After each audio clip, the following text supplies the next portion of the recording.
נורוז הוא ראש השנה האיראני. למעשה חוגגים אותו שורה של עמים באסיה, לא רק האיראנים, גם האזרים והטאג'יקים ועוד ועוד. זה חג שנולד בעצם סביב האקווינוקס, סביב יום השוויון, סביב ה-21 במרץ. האדם בתקופות העתיקות בעצם ראה שהיום מתחיל להתארך, האור מעבר לחושך, והייתה בזה שמחה גדולה. הוא הפך להיות חג שמסמל את ההתחברות לטבע, התחדשות של הטבע, את היציאה לטבע. זה חופש של כשבועיים באיראן. בין מנהגי החג מנקים טוב טוב את הבית, נשמע מוכר, נכון? יש קערה סימנים שביניהם יש תפוח וחומץ וסומק ושורה של סימנים שלכולם בעצם משותפת האות סין בהתחלה, לכן זה נקרא הפטה סין.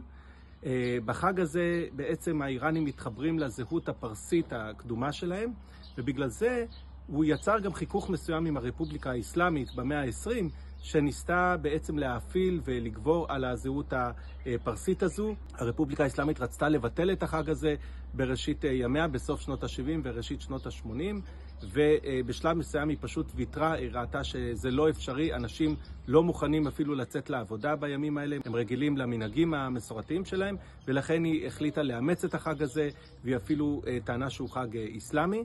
וזה עוד דוגמה לאיך בעצם הזהות הדתית והזהות הלאומית פרסית של איראן מתנגשות ויוצרות משהו חדש.